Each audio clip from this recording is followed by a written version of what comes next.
आज हम जमीयत उलमा के फसाद लेकर यहाँ हाजिर हुए हैं नूह के करीब नल्लड़ गांव में, जहाँ फसाद हुआ था। ये गरीब कुछ ख़वातीन हैं जिनके मकानात को ढा दिया गया है।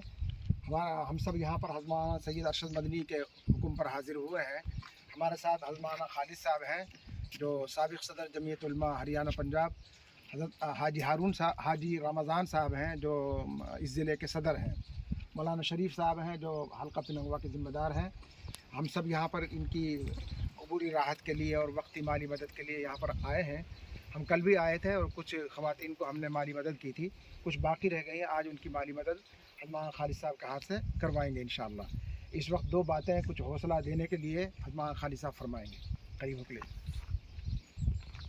जो अल्लाह को मंजूर था वो हो चुका, सब्र और हिम्मत से ही काम चलेगा। ये दिन हमेशा नहीं रहेंगे, इंशाअल्लाह हालात ठीक भी होंगे, और जिसने अब तक हमें आशाने दिए थे वो आगे भी देगा। इसलिए सब्र और हिम्मत के साथ हमको रहना चाहिए। इंशाअल्लाह सारे इंतजाम होंगे। और जमीयत उलमा हिंद हज़रत मौलाना सैयद अरशद साहब मदनी बहुत फ़िक्रमंद हैं कि जहाँ जहाँ भी ऐसे मज़लूम परेशान हाल लोग हैं जिनके मकानात ढहा दिए गए हैं, जो बग़ैर साए के पड़े हुए हैं, उनकी जो भी मुमकिन मदद की जा सके वो हम मदद करें। उसी सिलसिले में आज यहाँ हाज़िरी हुई है। इंशाअल्लाह हालात बदलेंगे, ऐसे ही नहीं रहेंगे जैसे हैं इंशाअल्लाह। ये मकान टूटा हुआ है, आप ये इसका नज़ारा भी देख सकते हैं। उधर उनके पानी पीने की जो टांकियाँ थी वो भी तोड़ दी गई हैं। इन दरख्तों के पीछे एक मकान और है, वो टूटा हुआ है।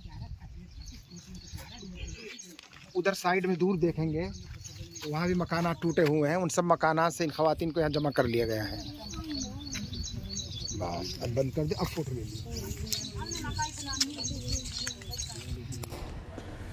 Thanks for watching. Don't forget to like, comment, share and subscribe to Al Wahid channel.